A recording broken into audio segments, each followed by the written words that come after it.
Acids. Acids का मतलब क्या होता है, ठीक है, उसकी डेफिनेशंस हमने बहुत बार सुनी है, ठीक है, उसको रखा किस में जाता है, उसके यूज क्या होते हैं और उसको हम अपनी नॉर्मल लाइफस्टाइल में कैसे कंज्यूम करते हैं या लगाते हैं या उसका अलग तरीके से यूज करते हैं, वो सारी चीजें हम देखने वाले हैं। पर आप पहले ये सोचेंगे कि एसिड्स का हमारे से क्या मतलब, हमको एसिड से क्या लेना देना। तो मैं आपको बता दूं, अभी गर्मियों का मौसम है, हम नींबू पानी जरूर पियेंगे। उसके अलावा हम ऑरेंजेस खाते हैं और ग्रेप्स का बहुत शौक होता है। लड़कियों को पिक्कल का शौक बहुत होता है। तो ये सारी चीजें जितनी भी मैंने बताई, वो सारी की सारी एसिड्स हैं। उन सब में एसिड कंटेन है। तो कहीं ना कहीं हम अपनी नॉर्मल लाइफस्टाइल के अंदर एसिड्स को कंज्यूम कर रहे हैं, उनका यूज कर रहे हैं, पर हमको पता नहीं होता कि एक्चुअल में ये हमारे किस काम आ रही है। हम बस जाने अनजाने ले रहे होते हैं उनको, या उनका अपनी डेली लाइफस्टाइल में यूज कर रहे होते हैं। जैसे कि हम क्लीनिंग्स के अंदर यूज करते हैं। क्लीनिंग प्रोडक्ट्स किसके बने होते हैं, हार्पिक हो गया या डिटर्जेंट हो गए, तो इन सब के अंदर भी क्या होते हैं, एसिड्स ही होते हैं। तो बेसिकली हम ओवरऑल इसको कवर करने वाले हैं कि एसिड्स हमारी आम जिंदगी में क्या रोल प्ले करते हैं। तो अगर आप जानना चाहते हैं तो बने रहिए हमारे साथ, मतलब मेरे साथ, मुद्रिका, आपकी होस्ट और दोस्त।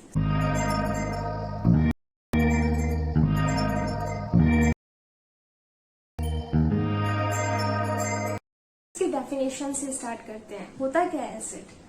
एसिड का मतलब होता है कि वो दो तीन जो डेफिनेशंस हैं हम वही पहले रिकॉल करते हैं कि क्या होती हैं, जो हम बचपन से सुनते आ रहे हैं। उसमें क्या होता है कि अगर कोई मॉलिक्यूल है या आयन है, उसको अगर हम पानी में घोल दें तो उससे हाइड्रोजन आयन रिलीज होते हैं। जो हाइड्रोजन आयन रिलीज कर दें वही होते हैं हमारे एसिड्स।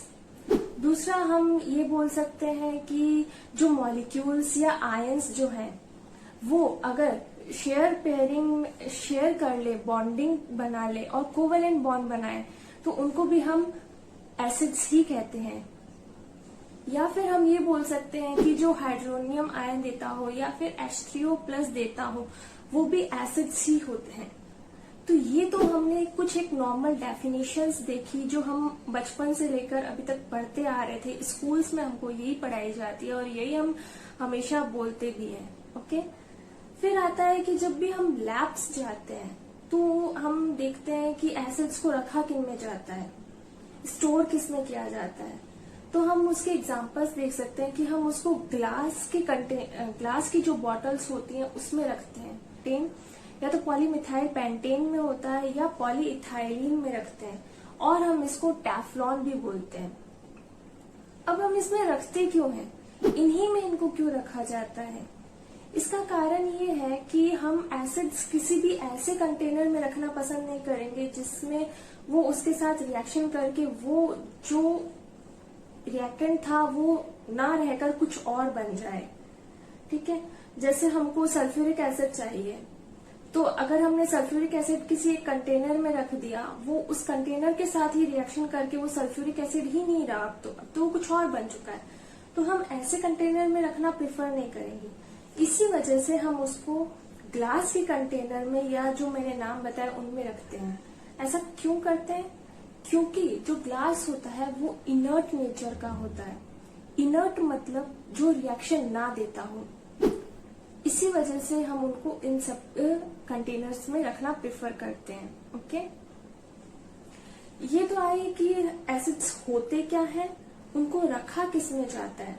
आज तक हम लैब्स में गए हैं तो हमने यही देखा है कि उनमें ऐसे रखा जाता है। अब आते हैं उसके कुछ एक आइडेंटिफिकेशंस कि हम एसिड्स को पहचान कैसे सकते हैं कि ये एसिड्स ही हैं।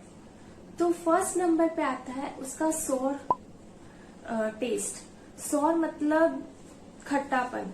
ओके, तो ये आता है। और दूसरे नंबर पे आता है कि अगर हम उसको टच करते हैं तो हम बर्न भी हो सकते हैं, हमारी स्किन बर्न हो सकती है। कई बार बहुत सारे एसिड्स होते हैं जो हमको टीचर्स कहते हैं कि stay away from that acid, आप उसको टच मत कीजिए, आपका हाथ जल जाएगा। वो इसीलिए कहते हैं। पर कुछ एक नॉर्मल एसिड्स होते हैं जो रूटीन लाइफ में हम रोजमर्रा की जिंदगी में यूज करते हैं, जो कि ऐसा नहीं होते हैं, वो बर्न नहीं करते हैं। ठीक है, तो डिपेंड करता है अलग अलग उसके बिहेवियर, उसके नेचर पे, बट ऐसा है। ठीक है, दूसरी इसकी प्रॉपर्टी हो सकती है कि वो लिटमस पेपर जो होता है ब्लू कलर का, उसको रेड में कन्वर्ट कर देता है। उसका कलर जो होता है रेड हो जाता है अगर हम ब्लू लिटमस पेपर यूज कर रहे हैं तो। ओके, और थर्ड उसकी आइडेंटिफिकेशन हो सकती है कि ये क्या होता है कि जो हाइड्रोजन आयन रिलीज हुआ है उसकी वजह से वो इलेक्ट्रिसिटी कंडक्ट कर देता है, तो ये भी उसका एक आइडेंटिफिकेशन हो जाएगा। फोर्थ नंबर पे आता है कि अगर हम किसी एसिड को किसी मेटल के साथ रिएक्ट करवा दें तो क्या होगा, वो हाइड्रोजन गैस रिलीज करेगा। या फिर हम देख सकते हैं फिफ्थ नंबर पे हमारा पॉइंट आता है कि एसिड जो होते हैं उनका अगर हम कार्बोनेट के साथ रिएक्शन करवा दें तो CO2 गैस रिलीज होती है। ओके, और हम देख सकते हैं एक और आइडेंटिफिकेशन सिक्स नंबर पे जो कि बहुत ही फेमस है, उसकी पीएच वैल्यूज। तो पीएच हम कैसे देखते हैं, जो पीएच इंडिकेटर होता है उसमें अगर उसकी वैल्यू 0 to 7 आ रही है तो इसका मतलब है कि वो एसिड है। अब ये जो पीएच वैल्यूज होती हैं वो 0 to 14 होती हैं एक्चुअल में, तो 14 का जस्ट हाफ करोगे तो क्या आएगा, 7। तो 7 क्या हो गया, एक न्यूट्रल पॉइंट हो गया। और जो 7 से पहले है वो आएगा एसिडिक, और 7 के बाद वाला जो है वो आएगा बेसिक। जो 7 एक्चुअल मिड पॉइंट है उसको हम बोलते हैं न्यूट्रल। इस न्यूट्रल का एक एग्जांपल हम देख सकते हैं वाटर, जो कि होता है डिस्टिल्ड वाटर। एक्चुअल में जो हम नॉर्मल घर में पानी यूज करते हैं, ठीक है, उसको हम प्योर वाटर नहीं कह सकते। तो ये इसके कुछ एक पॉइंट्स आइडेंटिफिकेशन के लिए मैंने बताया आपको। उसके बाद क्या आता है कि हम जो एसिड्स होते हैं उसको दो कैटेगरीज में डिवाइड कर सकते हैं। एक आता है ऑर्गेनिक और एक आता है इनऑर्गेनिक। ऑर्गेनिक में कौन सा आता है, अब हम अपने नॉर्मल लाइफस्टाइल में आते हैं, इसको देखते हुए कि हम नॉर्मल लाइफस्टाइल में इसको कैसे इंक्लूड कर सकते हैं। जैसे कि जो ऑर्गेनिक एसिड्स होते हैं वो हमारे ईडेबल्स होते हैं, मतलब कि खाने वाले, जैसे कि फ्रूट्स हो गए। फ्रूट्स के अंदर कौन कौन से फ्रूट्स हम देखते हैं जो एसिडिक पार्ट प्ले करते हैं। जैसे कि फर्स्ट मैं आपको बताती हूँ, वो होता है विनेगर। विनेगर हम लोग किसके अंदर यूज करते हैं, पिकल्स के अंदर। ठीक है, इसमें होता है अचार। ठीक है, अचार के अंदर विनेगर जो यूज होता है उसके अंदर होता है एसिटिक एसिड, तो ये भी एक एसिड ही हुआ। अब ये जो विनेगर होता है उसके यूजेस क्या होते हैं। फर्स्ट नंबर पे अगर हम देखें तो हमने अचार में यूज किया, ठीक है।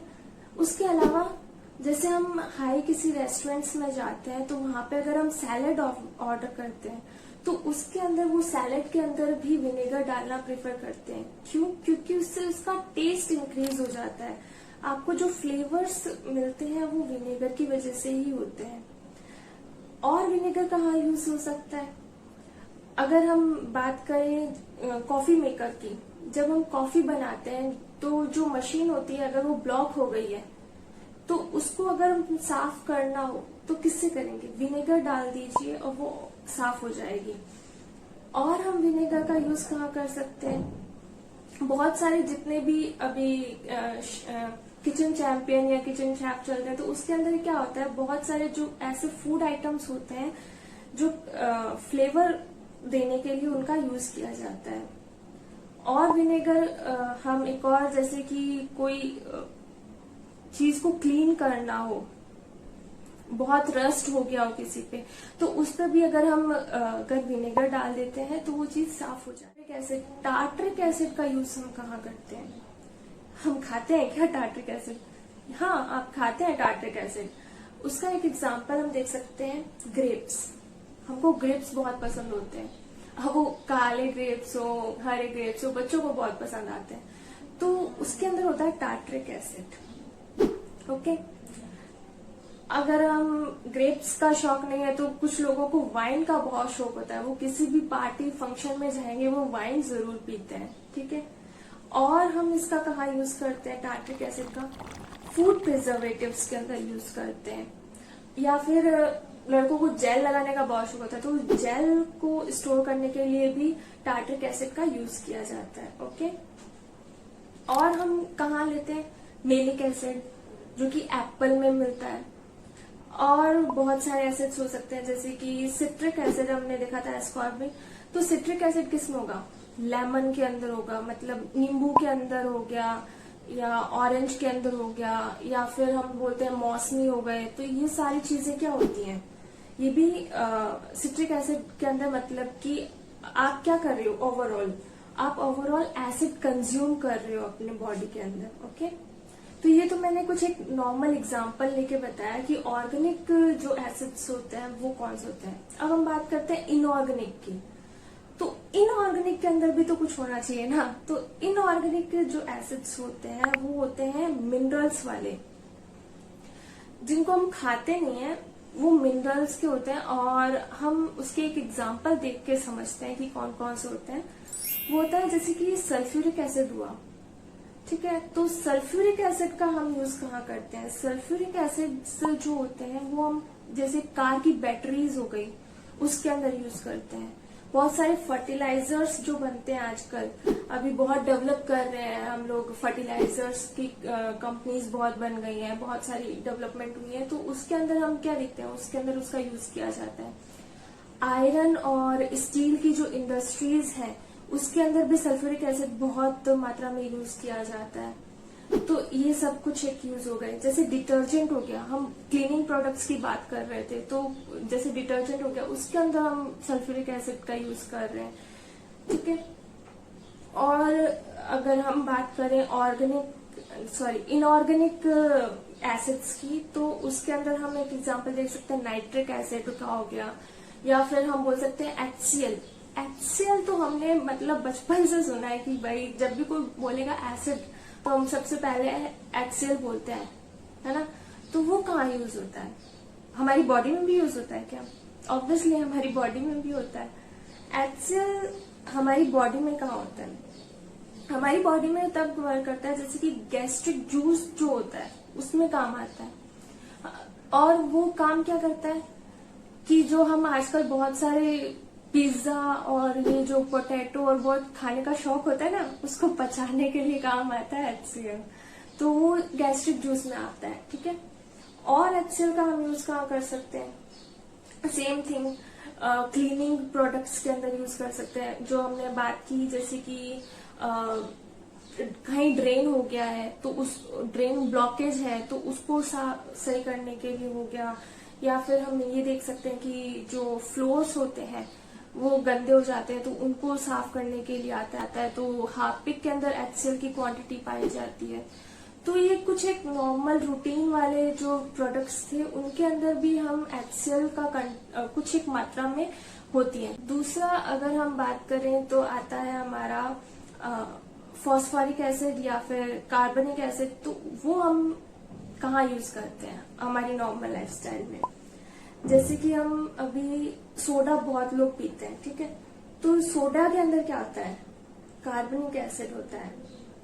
उससे क्या होगा, उसमें ऐसा होता है कि अगर हम देखें तो एक्चुअल में क्या होता है कि CO2 जो होती है, अगर उसकी हम रिएक्शन करवाते हैं पानी के साथ तो कार्बनिक एसिड रिलीज बनता है।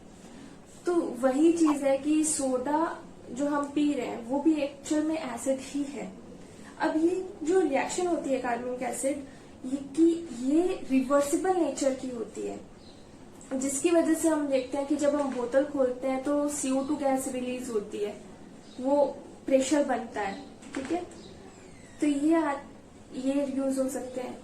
तो हम ओवरऑल क्या देख रहे हैं, अभी तक हमने ओवरऑल क्या देखा, ओवरऑल हमने पाया कि हम एसिड को ना सिर्फ कंज्यूम कर रहे हैं, ना सिर्फ हम उसको खा रहे हैं, बल्कि हम उसको यूज भी कर रहे हैं अपनी नॉर्मल लाइफस्टाइल में, क्लीनिंग्स के रूप में, या फिर कोई चीज खराब हो गई, जैसे स्टेन हो गया है, कहीं पे स्टेन हो जाता है, या बहुत सारी ऐसी चीज होती है जैसे रस्ट हो गया है, तो उसको साफ करने के लिए हम किसका यूज कर रहे हैं? एसिड्स का यूज कर रहे हैं। ओके, अब ये जो एसिड है उसको भी हम 3 कैटेगरीज में देख सकते हैं। कैसे कि हमने देखा था कि जो एसिड्स होते हैं वो हाइड्रोजन आयन रिलीज करते हैं, है ना। तो ये जो हाइड्रोजन आयन रिलीज होते हैं उनके बेसिस पे हम उसको बेसिसिटी के कैटेगरी में देखते हैं। कैसे कि अगर उसने एक हाइड्रोजन आयन रिलीज किया है तो वो होगा मोनोबेसिक, ठीक है। और अगर उसने 2 किए हैं तो होगा वो डायबेसिक। और अगर उसने और ज्यादा किए हैं, 2 से ज्यादा या 3 से ज्यादा, तो उसको बोलेंगे पॉलीबेसिक, ठीक है। इसके एग्जाम्पल अगेन वही होंगे, जैसे कि मोनोबेसिक में आ जाएगा HCl। मोनोबेसिक मतलब कि एक हाइड्रोजन आयन, HCl में क्या होता है HCl, तो एक हाइड्रोजन आयन आ रहा है, रिलीज हो रहा है। तो इस तरीके से आप इसको याद करने के तौर पे भी आप ऐसे देख सकते हैं, और अगर आपको ऐसे नॉर्मल लग रहा है तो आप ऐसे भी याद कर सकते हैं कि मोनोबेसिक में कौन सा होता है HCl हो गया, ठीक है। और हम देखें जैसे डायबेसिक में हो गया सल्फ्यूरिक एसिड, ठीक है। और ट्राई में क्या हो गया फॉस्फोरिक एसिड। तो इस तरीके से आप और भी एग्जांपल्स देख सकते हैं, आप उसको समझ सकते हैं। ओके, तो टिल देन अगर आपको ये वीडियो अच्छा लगा हो, थोड़ा भी यूजफुल लगा हो, तो आप मेरे चैनल को सब्सक्राइब कर सकते हैं और इसे शेयर भी कर सकते हैं अपने दोस्तों के साथ, अपने फ्रेंड्स लोगों के साथ। Till then, thank you.